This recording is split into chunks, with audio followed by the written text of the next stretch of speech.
Well, welcome to this event. My name is Desmond Mantle. I'm an alumnus of the class of 2023, and I'm very excited to be the alumni moderator for today with Professor Shields. I think you're going to find this discussion very interesting. I know I certainly will. And we just have a few housekeeping matters to begin with. To start off, you all should automatically be muted, but please remain muted during the discussion, just so that we can all hear Professor Shields discussing. You will, however, have plenty of opportunity to ask questions. You can put your questions in the chat, and you can either put them in the group chat that everyone can read, or you can privately chat them to me, or to Jeannie Scalmini, or to Nika Wells. I think the three of us will look at what we're privately chatted. And we will be able to sort of put all those questions together for Professor Shields to answer. And then just a few other matters. The alumni weekend upcoming in 2025 is something we always want to make sure alumni know about. This time it will be for classes ending in 5 and 0, who will have the reunion milestones. But of course, as usual, all alumni are celebrated at Alumni Weekend. And it's from June 5th through 8th of this coming year. Today also marks the first day of the 1946 challenge. We're trying to reach 1946 donors in 1946 minutes, and Jeannie is putting the link in the chat for that at the moment. And then finally, our next CMC Connect event, and I'll repeat this at the end, is going to be on Thursday, October 31st from 4 to 5 p.m. Pacific. That will be Professor George Thomas, along with Bill Kristol, former Chief of Staff to the Vice President of the U.S., and they'll discuss the upcoming election, which I imagine most of you are interested in since you're here at this event. So just wanted to start off by introducing myself very briefly. I'm Desmond. I'm an alumnus, as I said, from the class of 2023. I majored in PPE and government while I was at CMC, and that gave me quite a bit of exposure to Professor Shields' work. I'm very, very excited to have him here with us today. And Professor Shields, I'll turn this over to you to begin your presentation. Well, thank you, Desmond. Despite all appearances, Desmond and I did not coordinate our outfits today. It's really great to see all of you. It's nice to see some familiar faces, including some old students I haven't seen in ages. So thank you for jumping on. It's nice to see you, if only virtually. I thought I don't have a long talk prepared today. I thought I'd talk for maybe 15 minutes or so and then open things up. And I can expound a lot on things that I will say in the presentation if all of you are feeling shy or tired or but I want to just create some space for conversation. So I'll say just a few words about the diploma divide to get us started. It's among the largest social divisions in American politics right now. About 2 out of every 3 white voters without a college degree say they intend to vote for Donald Trump next month. At the same time, the diploma divide has really propelled Trump to the nomination as well. College-educated Republicans really signaled that they were eager and ready to move on from Donald Trump before the Republican primaries started. But of course, most primary voters in the GOP are not college-educated whites. They don't have college degrees, and they strongly preferred Donald Trump to the other candidates.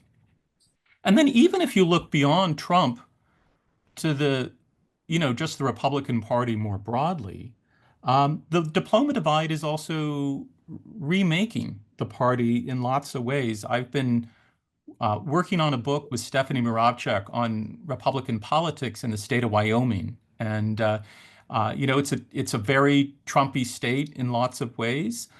Trump's very popular there. But the party itself, the elites within the party, are also deeply divided between a more traditional, Republican wing of the party that's ruled the party for a long time, and a new insurgent group of folks who are much more MAGA aligned and pro-Trump. And, there's interesting social differences between these two groups of people. The new types that are coming in and starting to win lots of seats in the state legislature tend to have much less formal education than the old guard Republicans who've dominated that state a long time. In fact, we did an analysis and found that half of the new MAGA-aligned Republicans in the state house, more than half of them don't have college degrees. Right? So it's a really different crop of folks. Essentially, all of the old guard Republicans had college degrees. Many of them had law degrees, had graduate degrees. Um, and some of the new types coming up in the party, not only don't have college degrees, they also come from pretty modest backgrounds. To give just a couple of examples, one of the new state senators in Wyoming campaigned for office by delivering pizzas. That was his job, and so he rose to office in that way. In addition, the new state chairman of the Republican Party in Wyoming is a guy who was a former Terminex exterminator. So if like you had too many ants, this is the guy you called. And he replaced a guy who then went on, who was a traditional Republican from the old guard, and the traditional guy, took a job at Google. So, it gives you a sense of the ways in which that party is really changing. And what's happening in Wyoming is happening in lots of red states across the country. This is a divide that's really deeply remaking the Republican Party. It's not just a cleavage that separates Republicans and Democrats. That's sort of what's on our mind in this election season, but it's also a division within the Republican Party itself, and it's really remaking it in pretty profound and interesting ways. So, if we're going to understand Trump's rise, and the ways in which the Republican Party is being remade, we have to pay some attention to the diploma divide. And so I'm going to offer some just general reflections on it based on my own research and observations. But first, actually, I want to back up a step and say something about voting, actually, because before we think about why college education might matter, in terms of how people vote, it's important to step back and think about just voting just generally. Like, why do people vote the way they do most of the time? And it seems that most voters don't vote because of policy positions. It's not like they look up they look up the candidates' policy positions and do some kind of analysis and then make a decision on whom to vote for.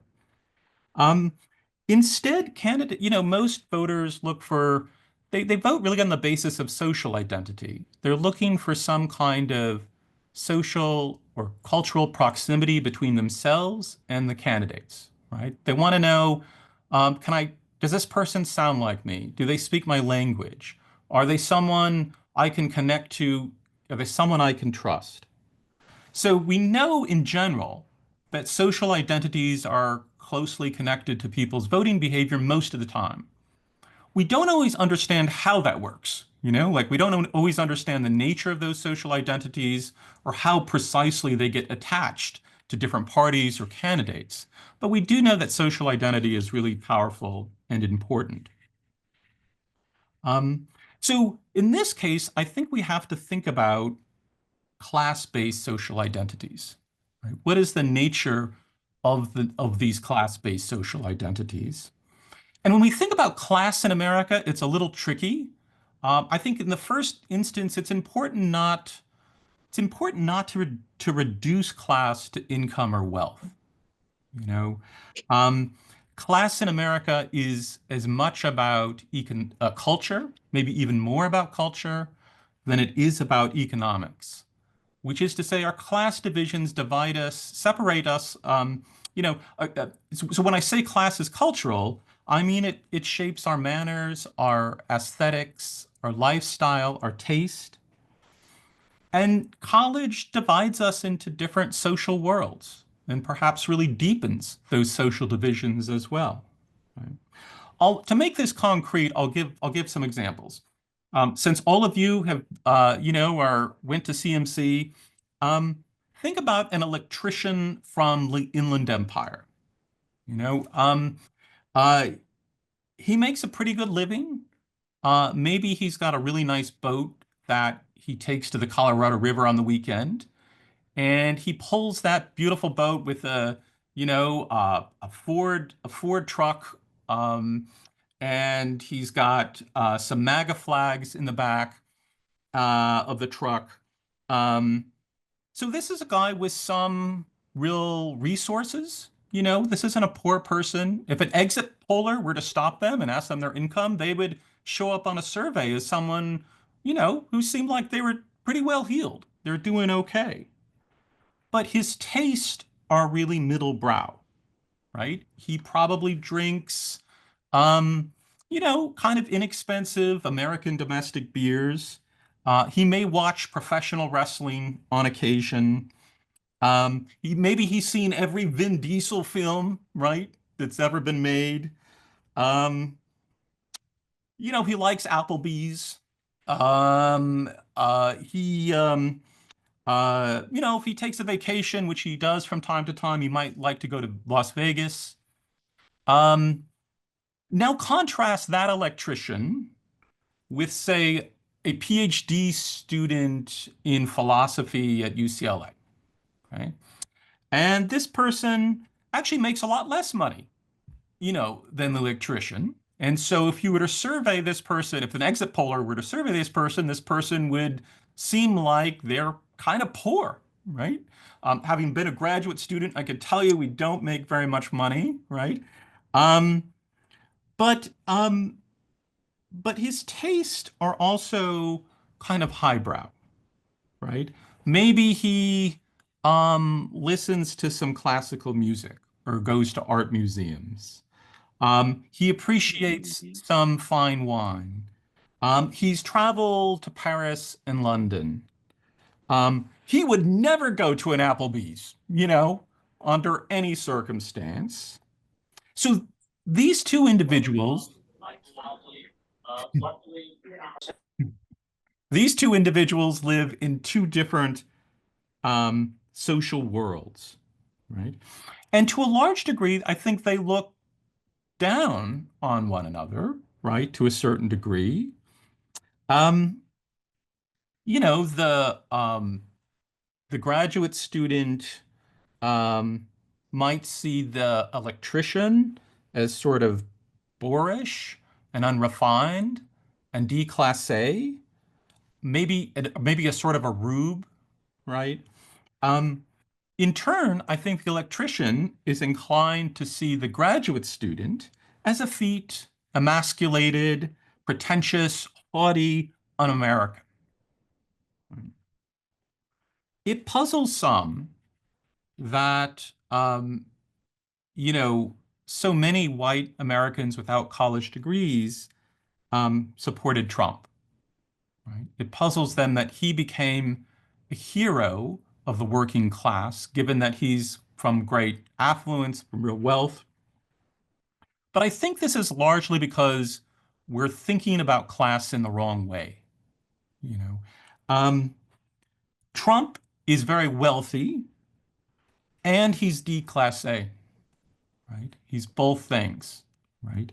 Um, so many of his taste and behaviors, from his garish homes, you've all probably seen his apartment on, in New York City.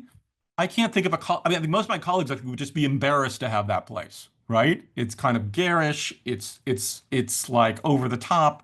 It doesn't really reflect kind of real aesthetic beauty or sophistication, right? Um, so from his home to his the kind of media he consumes to his machismo, signal signal his social proximity to Americans with middling fortunes and educations.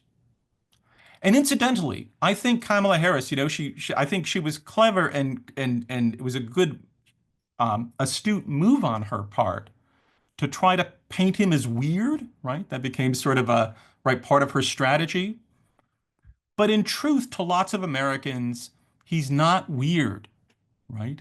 In fact, his taste and preferences and style seem very familiar and ordinary, right?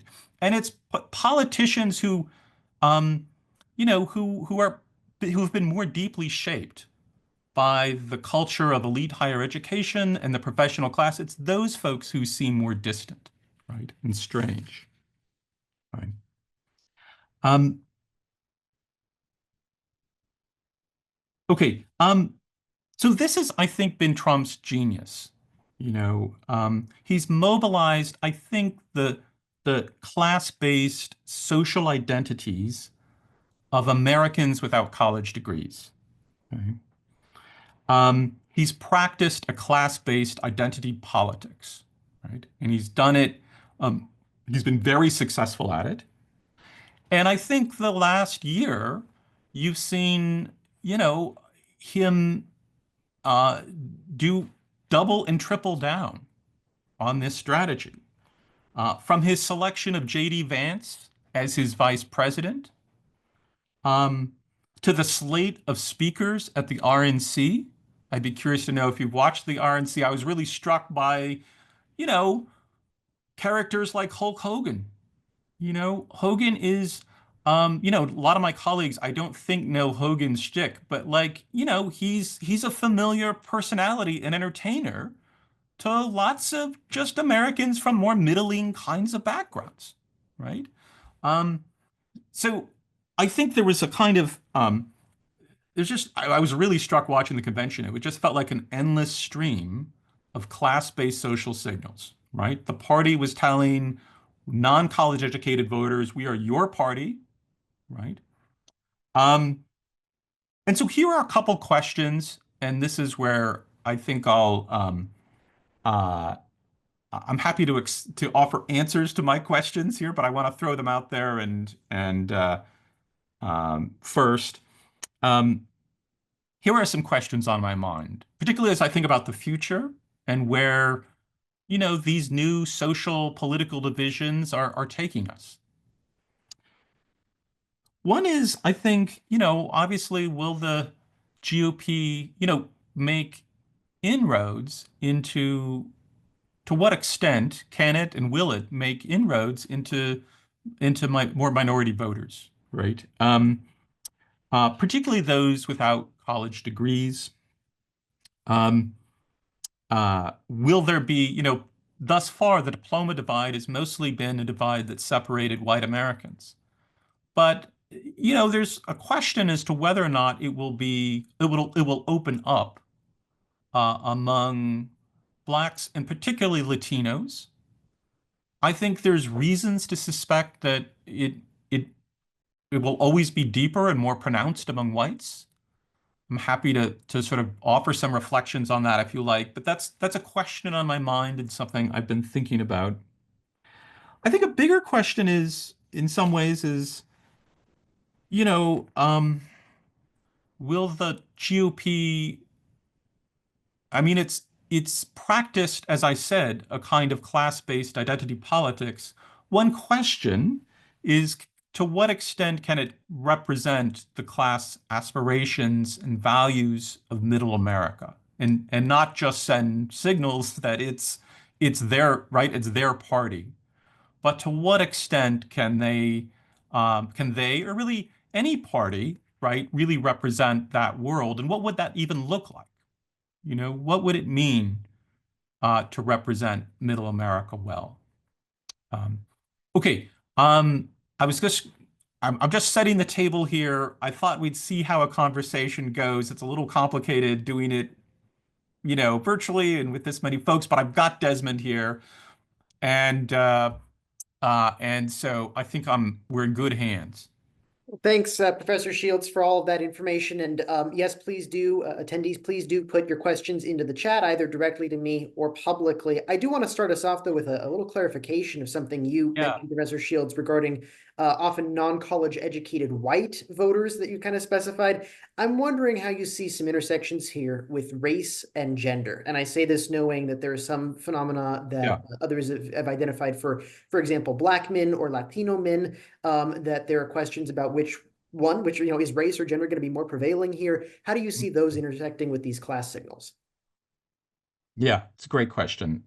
Well, I'll take the gender first. I mean, yeah, there's also a gender divide, right? Where men are lean toward Trump, and men of not just white men, but certainly black men as well. Um, and they do seem related to the class divide. And one of the striking things about you know, men and women these days is that women get college degrees now at much higher rates than men do. And so the class divide is, to some degree, a gender divide. Indeed, most colleges these days are practicing, some soft version of affirmative action for men, right? Because they want to, they don't want to have terribly imbalanced sex ratios. And so, as long as women are getting more college degrees than men, and we have a diploma divide, then men and women are going to be pulled in different directions. The question about race is a little trickier. I mean, I think you have to sort of take different racial groups, actually. I mean, uh, I think Black Americans are sort of a special case in some ways, right? They have a particularly strong attachment to the Democratic Party. And that's partly because there's a sense of linked fate. There's a sense among Black Americans that they need to stick together. And so they don't quite have the same sense of freedom that whites have, right? Whites are sort of feel they have less racial solidarity than African Americans do. So there's less social pressure for them to support one particular party. And in some ways, they feel much freer to be divided, right, along class or other kinds of lines. Um, so, uh, um, uh, so I would be surprised if we saw something like something in I'd be surprised if African Americans became as divided as whites have become. The other thing I just add, just as an aside, because I think it's interesting. I mean, the other interesting thing about, I think in some ways, the Democratic Party is that, African Americans are sort of, it's because there's a lot of racial solidarity among blacks and they tend to vote for Democrats. It also means that it diversifies the Democrats ideologically because you end up getting a lot of moderate and conservative voters who are black voting for Democrats. And so you get some more, black voters tend to moderate actually the Democratic party actually, because whites in both Republican and Democratic Party become divided by ideology, and they've pushed their respective parties, I think, in more extreme positions.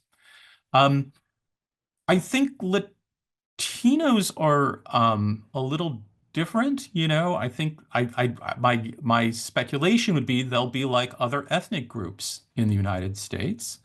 And in time, they'll think of themselves as whites. Many all already do, right? I think they'll be probably like Italians or the Irish before them. And so they may start over time to look a lot more like white Americans, and there'll be less to sort of distinguish them. I was going to say something also about, oh, the other thing though, I mean, on the other hand, it's also the case that a lot of white voters live in rural places and in small towns. And that also, I think, cements and deepens their attachment to the Republican Party because those places, rural voters and, voters in just small towns and in rural places are just more conservative, um, regardless of their race. And so I think that there's reasons to believe that, it's not just class, it's not just class that's pulling, class-based social identities that are sort of pulling working class whites into the Republican Party. It's also the places that they live. They live in more conservative communities and more conservative places. And they also have sort of place-based identities. There's a sense that the Democratic Party is the party of urban interest and urban elites. and that, the Republican Party is the party of small communities and rural places. And so um, that that should mean that I think you'd get more I think loyalty to the Republican Party among at least working class whites. Thanks. Really appreciate the thorough answer on that, and it makes a lot of sense and a very nuanced issue that I know there's a lot of competing Yeah. information on. We've got a bunch of questions in the chat, so I want to get to plenty of those. We've got a great crowd here asking some phenomenal questions. So the first one up here is about issues of familial structuring, which I find really interesting. Sort of questions about like how do the traditional family and views of traditional family play into this divide. In particular, you see J.D. Vance's comments about childless cat ladies, and Yeah. you see the concept of the trad wife. You see other stuff perhaps related to hypermasculinity or hyperfemininity, and part of that being about a family structure that's going to come out of that, not just about the individual. Could you comment a little bit on that facet of the divide? Great question. I've got a lot to say about that. Maybe more than you want. So you should. I'll try to not go on for too long here. Yeah, Vance is interesting. I've been teaching his book for some years now.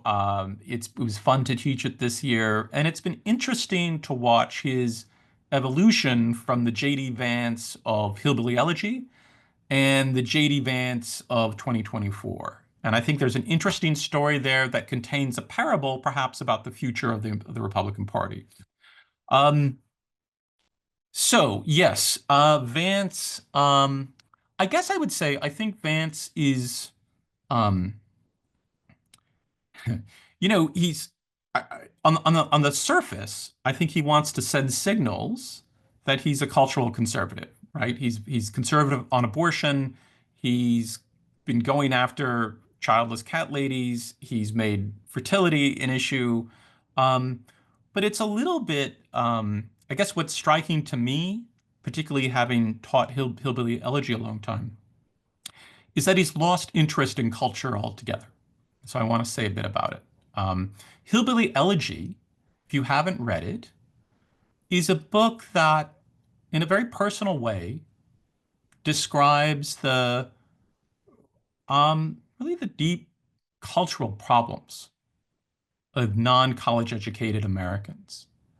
And he sees it. I mean, he describes it in the book as about Appalachian whites, but it's a broader story than that. It's a much bigger story and much bigger problem. And it's a story about. So the book really highlights these problems, right? He lived in a family um, in which there was a lot of gender distrust and conflict. His mother couldn't make any relationship work. No one in his world could. In his world, if there was a marital conflict, you either throw things at each other or you walk out the door, right? And that's how you deal with conflict. It's a world in which institutional religion is in decline. It's a world in which industriousness is in decline. It's a world in which there's a lot more social despair. There's a sense of there's a sense that one's choices don't matter and that the whole system is sort of rigged against you. So these are real problems. I agree, and I think he was right about a lot of it. I mean, just to put my cards on the table, I think he identified a lot of real problems. I see them in so much of my extended family, most of whom don't have college degrees and have just messy home lives. And, you know, I, it's a world in which marriage is disappearing. Like there's huge, I think, really serious problems there. And JD's book put it on the agenda. I mean, suddenly the white working class and its problems were, familiar to lots of folks because everybody read this damn book, right? Now, um, JD the candidate, suddenly has nothing to say about any of this. Nothing, you know? Um, he has nothing to say about the deep and titanic cultural problems he saw in his world, right? And instead he's picking on, upper middle class women who have cats, And so um, I think I think one challenge, and this is sort of it's not just picking on JD, it's a bigger problem for the right that's actually going to take the problems of the white working class seriously. And the problem is this: how do you, how do you, how do you, I mean, they've decided to court these voters by picking on elites, right? By telling them that, elites have rigged everything. By telling their base that it's, the elites that are corrupt and they who are virtuous. So it's a huge challenge to, you know, if it's identity politics, right? If that's what this is, class-based identity politics, and you're pitting, the working class among the professional elite, and you want to vilify the professional elite, um, how then do you take, the problems in your own base seriously, right? And so I think he's just ran from all of it. He has nothing to say about it. And it may be that, a genuine cultural conservatism that cares about family structure, just has no place in the future of the GOP because they can't even talk about the problems anymore, right? So I think that's an enormous problem. And one final thing, I told you I talked too much about this. And I'll happy to say something about machismo too, if you want me to talk about that. But let me to put a pin in this. Think about JD's wife, Usha. One of the things he says in Hillbilly Elegy is, you know, that people in his world need to marry out. Um, JD was a class migrant, and he married someone from the upper middle class, right, from a very, very different world. And he had to, Usha taught him things that he couldn't learn in his world, right? She taught him how to work through work through their differences without yelling or screaming or fighting or walking out the door.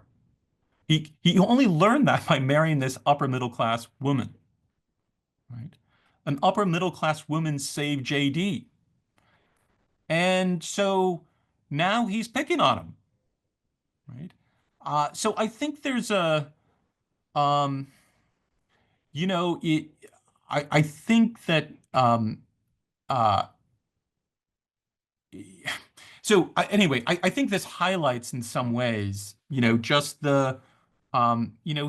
his retreat, I think, from, I think the lessons of the book and so that's my quick take on it, Desmond. Thanks. I want to sort of pivot to an issue that's somewhat related, but I think much broader, which is just lumping a couple of questions together for this issue. How the different values, ethics, religious beliefs, and philosophical beliefs of individuals at different class and education levels might be impacting this. Of course, where my mind immediately goes with that is the declining role of organized religion. But I'm Yeah. kind of curious beyond that, how different philosophies of life may be diverging in America. Yeah, I want to talk about this too. I mean, earlier when I talked about cultural differences or class-based cultural differences, I talked a lot about like entertainment and taste, like, people in my world eat a lot more arugula, than people, down the road. But in a way that's sort of, that's not the biggest differences. And there are these bigger cultural differences that I think go to the heart of the inequality problem in some way, and one I mentioned already is marriage, you know, um, look around Claremont. I mean, there's just a lot more stable two-parent homes. One of the hardest things for JD was just there was just a merry-go-round of men in his house that he had to meet, try to learn to love, and then they would just leave, right? And then there'd be some new pseudo father figure. And that's true of a lot of there's a that's true, I think, of a lot of uh, folks in his world. I believe 1 in 10 children will have three different father figures by the time they're 15. It's a lot of it's a lot of instability. So that's a huge difference with, I think, profound consequences for children and their life prospects. Um, but you also mentioned religion, and it's um, and religion is something, JD's world is also secularizing really fast.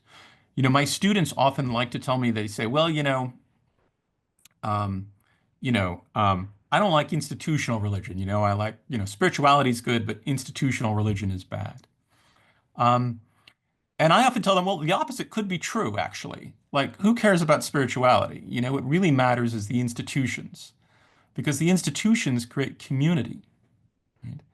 And and I think that also is something that's again, evaporating from JD's world. JD's not, you know, like a lot of kids in his milieu, he didn't grow up going to church.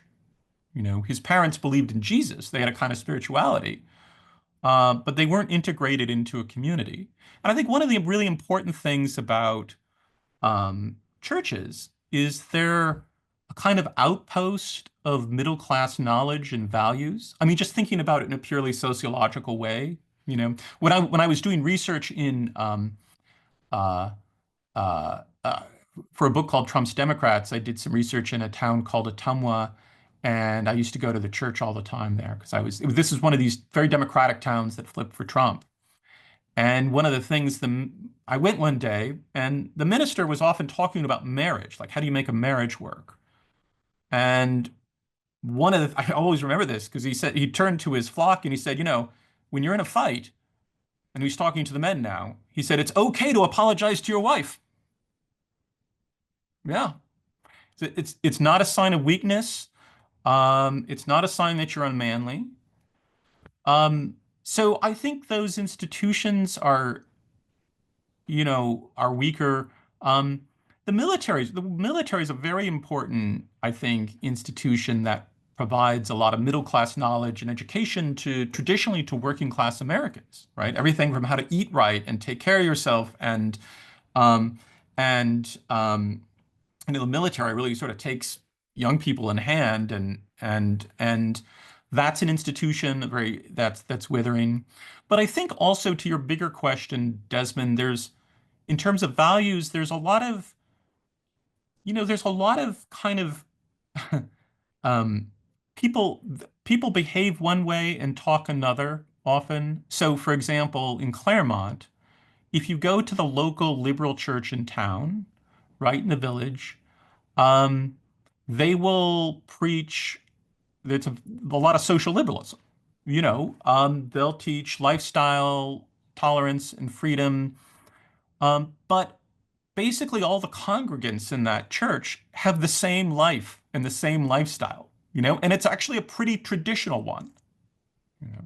So people in this world here tend to walk right but talk left.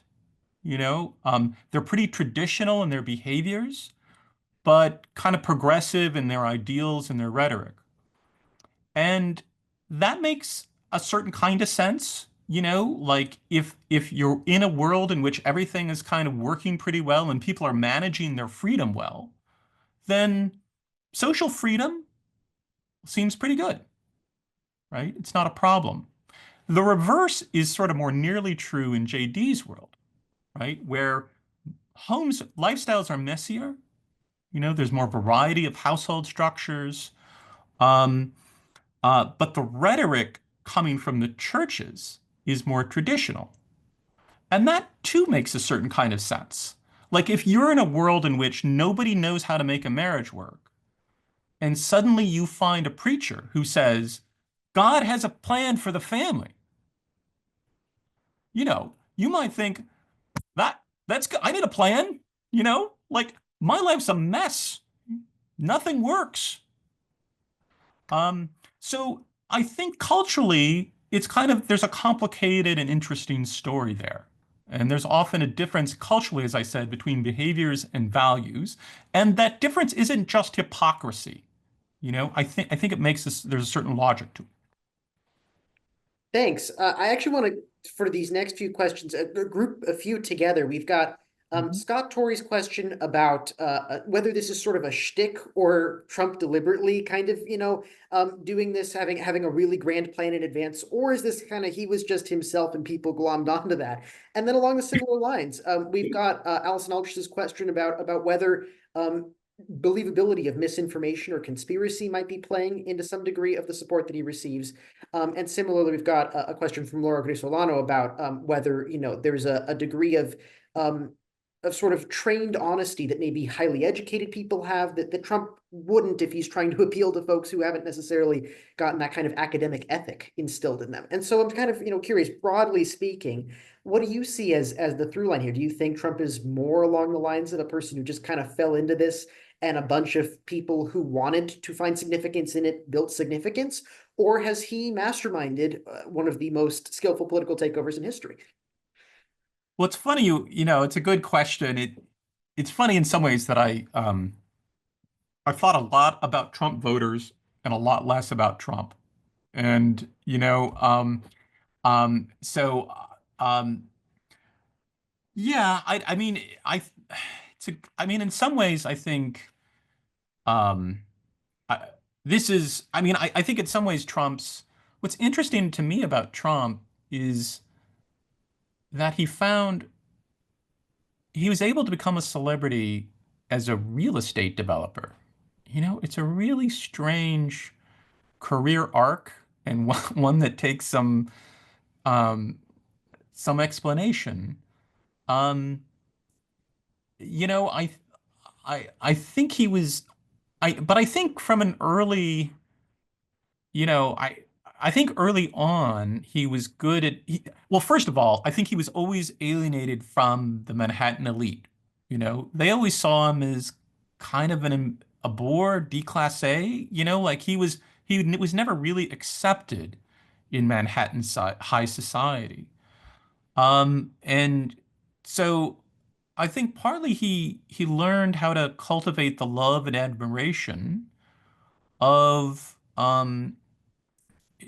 those of the broader sort of public. And so I think there's sort of an interesting, my guess is he has his own sort of class resentments in some ways, like this was a world that sort of spurred him. And but I do think he sort of figured out, I mean, all through his rise, I mean, he became a kind of model of um you know, he became a kind of symbol of American success. Um and he did it in this kind of flamboyant way. I don't I mean I do think there's a um uh yeah, I can't, I mean, I guess the short answer is Desmond. I'm not sure I can completely explain this other than my sense is he was always appealing to folks in this world. I'll share one anecdote. I mean, um, when I was doing field work for the Trump's Democrats book, uh, one of the, I was talking to a Democratic politician, worked, uh, in the state legislature in Rhode Island and came from a sort of working class Italian family. And he remembers going to his prom in the late 80s and he wore a tux. And he remembers his mom said, "You look like Donald Trump," you know. And so already in this period, he's a symbol for people in this world, a kind of model for how to be successful. Um, but interestingly, he was not received that way among the cultural Manhattan elite. You know, it was a certain slice of the American public that saw him as a symbol of success. And maybe he sort of figured this out early. Um, um, the other thing, I mean, the other questions about conspiracy. What was Lauren's one about I think was Laura's question was largely, do yeah. highly educated people have it sort of trained into them to not start conspiracies and to be very sort of more rigorously Well, connected to evidence, and that perhaps with the education divide, there's greater opportunity to conspiracize in the minds of people without that education. hmm. Um, I I don't I don't know. I mean, honestly, I'm not sure. Maybe, maybe there's some.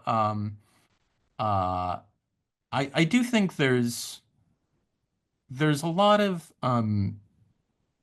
paranoia and conspiracy going around. I see it in elite circles. Um, I'll even make a kind of, I mean, what's weird about Trump in some ways is um, he seems very postmodern. I mean, there is a kind of, right? He's like our first postmodern president. So let me pick a little bit on postmodernism. Just, there's a school of thought that says the only thing that's real is power. And words, ideas are just chips or tools that people play as they fight over power. But the only thing that's real is power itself. And Trump is the first politician who I think has just taken this philosophy perfectly to heart. Because for Trump, you're either strong or you're weak. That's the only thing that's real. There's no truth or reality beyond it. And I think, there are there are, folks with PhDs who would say the same thing, right? So, um, uh, I think I mean, they might like the weak and not the strong, right? But they also would say, look, there's the oppressors and the oppressed. You're weak or you're strong, and ideas again are just you know, um, just tools. They're just weapons of war, nothing more. So, um, I'm not sure that doesn't really answer the question. I mean, exactly, but I do think um, there's, uh, I think the retreat, I think the university has its own truth challenges, and and, um, its own crisis of faith in, reality and truth, at least in some quarters. And so I, I'd hesitate to think that education inoculates us from a kind of cynicism or a tendency toward conspiracy theory or um, look, I don't want to get myself in too much trouble. So, but I would say that there's been some very influential academic books that feel like conspiracy theory to me. You know, so I, I, uh, yeah. So I do think there's something. I guess what I'm trying to say is I think there's something about the moment we're in, generally, that um, makes people paranoid and conspiratorial. And, having a PhD doesn't inoculate you from that tide. That connects actually quite strong with a question we just got recently, Chad, from Anne Jablonski about, the fact that there are educated Trump voters, and yet some of them are willing to tolerate a number of, quite a bit of his rhetoric, which, at sometimes is non-specific and sometimes is downright dog whistling certain concepts that a number of individuals find pretty overtly racist. Similarly, I had another question quite a bit earlier in the chat, arguing that there's a parallel with, for example, fascism rising in Europe and vilifying certain segments of the community. I think there are also concerns I've seen out in the ether about, vilification of Native Americans earlier in American history, and then again of Chinese Americans in the second half of the 19th century, Japanese Americans in World War II, Middle Easterners most recently, right? I'm kind of curious how you see educated people grappling intellectually, if at all, with some of this stuff that a number of individuals on the other side find reprehensible. Wait, just so I understand the question, you're asking Desmond how why do some very educated voters vote for Trump despite some of this behavior, or is it subtly different? I just want to make sure I I got think it's both of those. Is there a difference it. between that and sort of, support for Trump among less educated voters? And how do you see more educated voters sort of reconciling the things that are often associated with education with the kinds of biases that Trump tends to portray? Well, I think they make different moves. I mean, I can just talk about the people I know best and use them as a reference group. I think some have, I mean, this sort of builds off my last point, I think. I mean, I think some have, um, some think we're at a kind of apocalyptic moment and where, I mean, so I'll talk about, let me say something about conservatives too. I mean, because it's been a rift, it's created a rift between conservative intellectuals. And I think that there are different schools of thought here. I think on the one hand, the PhDs who support Trump, tend to tend to tend to think that, that our civilization is crumbling, and therefore, um, and they don't personally like Trump per se, but they think he's a kind of blunt instrument. And because we're on the precipice of some real cultural and civilizational collapse, then, Trump is both a symptom of that, but could be a kind of, again, a kind of blunt instrument. And there's a sense that because everything's kind of broken, that there's nothing left to preserve. We're sort of entering some new territory, and so that's a kind of radical conservatism. I mean, traditionally conservatives they want to conserve something, which means they think, that there's a kind of something that needs to be protected and conserved. And so they tend to defend our existing institutions.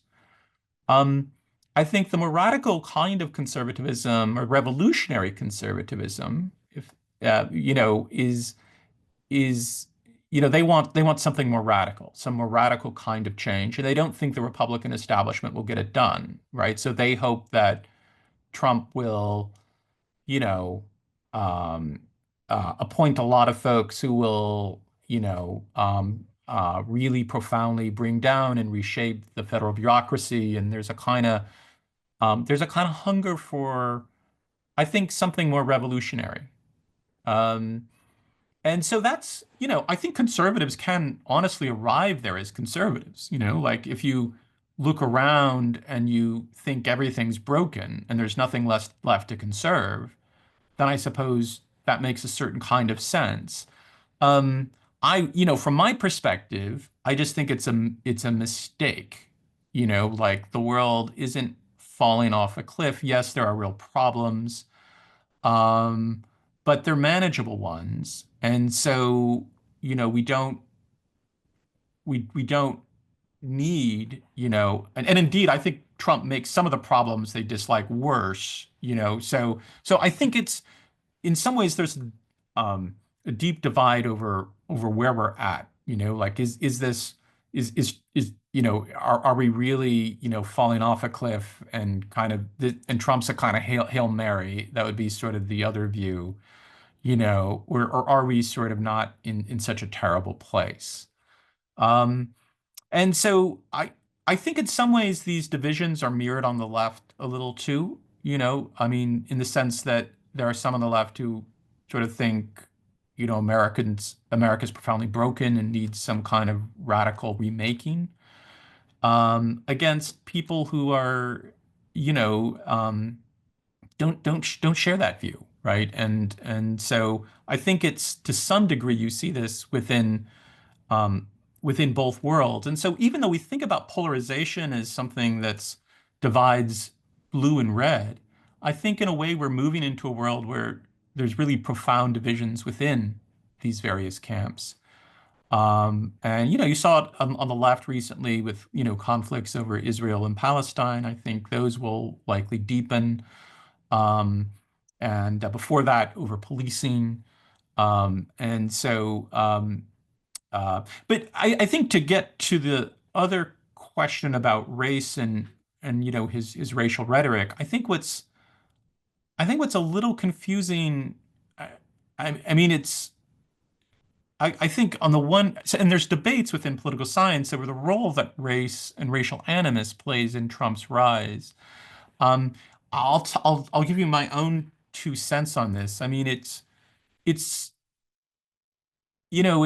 certainly the case that voters who are high in racial resentment, as it's measured by the American National Election Survey, really like Trump, right? And that's true.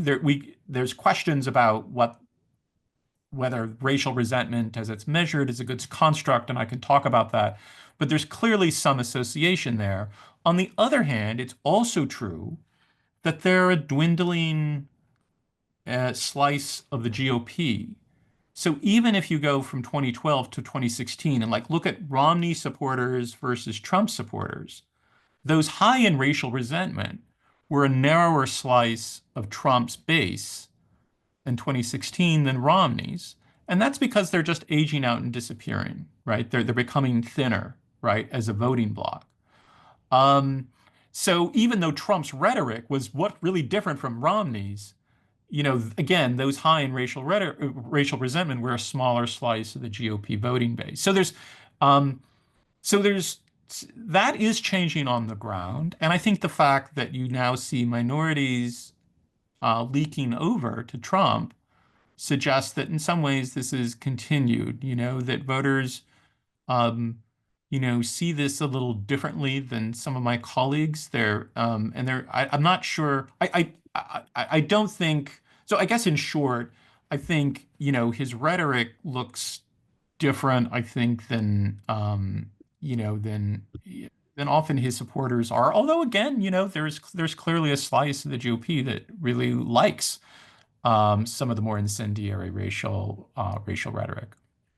Thanks so much for that answer. So it's 5 o'clock now. We do want to let folks know that we totally understand if you have other commitments and need to head out. And as John Ferranda just mentioned in the chat, the 1946 challenge is important to remember, as is Alumni Weekend this coming summer. And similarly, the fact that we'll be having that upcoming event with George Thomas for this series. That being said, I do think that the remaining questions can largely be kind of categorized in two sort of main areas. So whoever wants to hang on, Professor Shields, if you have, just a few more Sure. minutes to answer, I think those two big categories of concerns I'm I seeing. don't have a bus to catch, so Okay. So one of those is the urban-rural divide. And in particular, some folks note that a lot of more rural audiences are also more religious, that there's a different age skew in rural populations, stuff like that I'm seeing throughout a lot of these questions. How do you address sort of the urban-rural differences, in particular the fact that there are some rural left-wing communities and urban right-wing communities today? It's a good point about the diversity in rural America. We do tend to flatten it out a little bit when we talk about rural America and flyover country. There are these kind of like little hippie towns. I stumbled upon them as I was doing field work for Trump's Democrats, and just down the road from Atumwa, which was a very Trumpy place, there was this little like place that had like an ashram, and like it was like this hippie like little town. So I do think that's true. Having said that, it's also the case that there is something about uh, living in small communities that tends to encourage a kind of conservatism.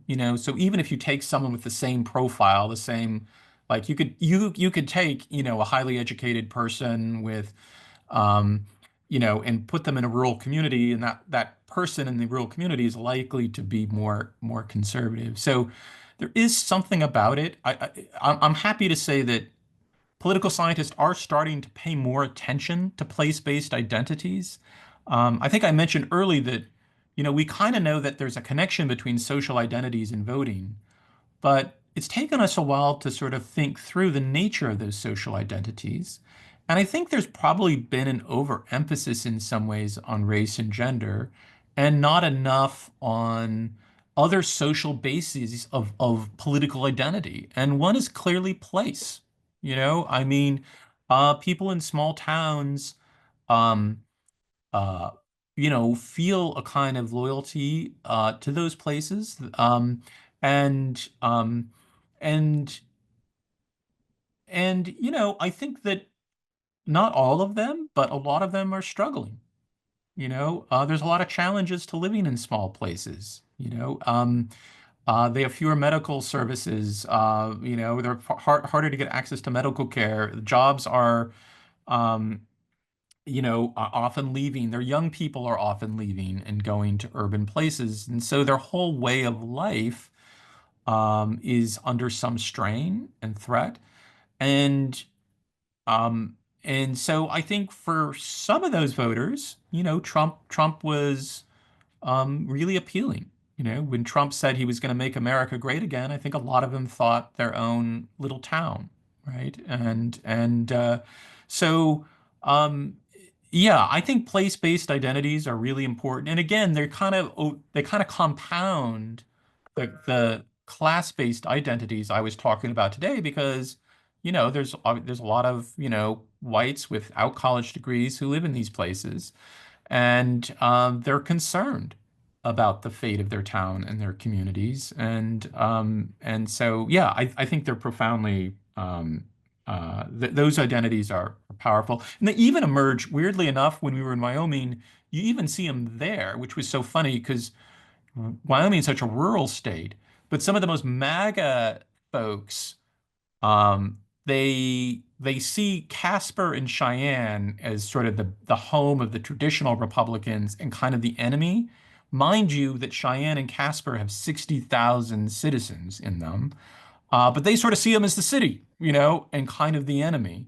And so, and they have a sense that their communities are neglected. So you even see that urban-rural divide, dividing Republicans in some cases, which is really interesting to see.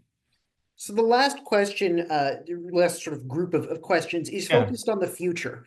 And so one of these I see, from Bill Baker, just immediately looking to this upcoming election, like, hey, why isn't there more attention on Kamala? And in particular, some more debates over just how extreme or moderate she is, because it seems like there's been some ample debate over that. And then similarly, we have a question from T. I don't know the full name there, but from T about whether a third party might be viable, in future elections past this, given increasing splits between far progressive and more moderate Democrats, and between MAGA Republicans and non-MAGA Republicans.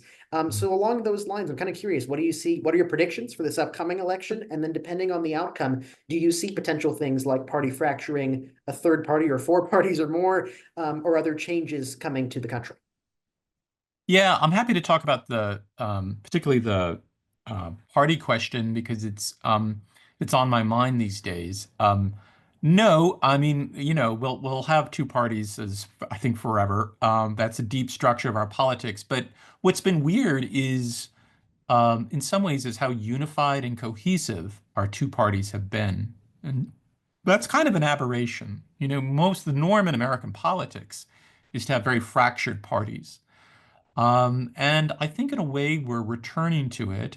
And I think to some degree polarization drives it. So as Americans are sort of sorting themselves into more like-minded communities, they're finding other things to fight about with each other, right? Like so if you go to, very blue places or very red places, it seems to me that they're fracturing along sort of ideological lines, right? You're getting one group of folks that wants a more pure progressive party or a more pure conservative one.